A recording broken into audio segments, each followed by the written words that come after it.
to ask the next question. You have the floor, sir.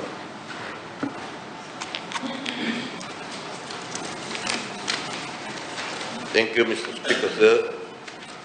I rise to ask question to the Honourable Minister for Employment, Productivity, Industrial and Relations, Youth and Sports. Can the Minister inform Parliament which sectors in Australia are Fijians engaged in under the Pacific Labour Scheme? Thank you. I now call on the Minister for Employment, Productivity, Industrial Relations, Youth and Sports, the Honourable Parveen Bala. You have the floor, sir. Thank you, Mr. Speaker Say, and I also thank the Honourable Member. Mr. Speaker Say, Fiji's participation under the PLS was formalized through the signing of an MOU in 2019 as part of the Vuvale Partnership Agreement. Mr. Speaker Say, we acknowledge the continued support from the Australian Government together with the states for inviting Fiji to recommence this program again in August last year. Mr. Speaker Say, our Fijian workers are currently working in 3 sectors under the PLS on 3-year contract.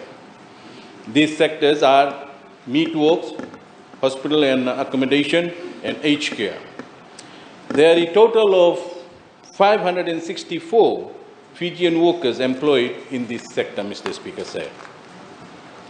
Mr. Speaker Say, in addition to the number of our Fijians currently employed under the PLS, my ministry is also preparing more workers for other upcoming labour mobility programs as follows. Another 88 Fijians under the PLS program are expected to depart next month. 70 Fijian workers are expected to be engaged under the Australian Seasonal Work Program, also departing next month. 71 Fijian seasonal workers under the new Seasonal Work Program is expected to depart next Thursday, 18 February 2021. These are all returning workers, Mr. Speaker Say, as requested by the New Zealand employers. Mr. Speaker Say, as we all are aware of the high demand from Australia for Fijian meat workers under the Pacific Labour Scheme, and following a number of concerns from our local industry, my ministry staff are finding ways to plug the gap left by some of our experienced workers who went to work under the PLS.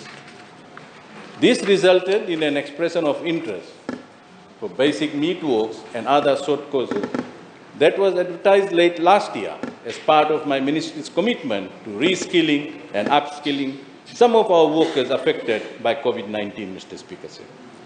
In trying to address the needs of our local meat industry, Mr. Speaker said, my ministry partnered with NTPC and FNU and have conducted 2 training sessions in this regard. Mr. Speaker said, the NTPC is also working closely with the meat industry stakeholders, including the Fiji Meat Industry Board, on the utilization of some of their existing facilities and resources for the practical aspect of the basic training in the meat industry.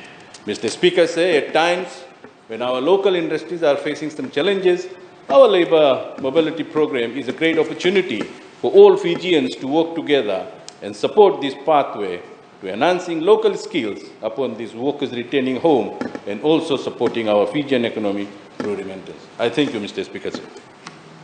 I thank the Honourable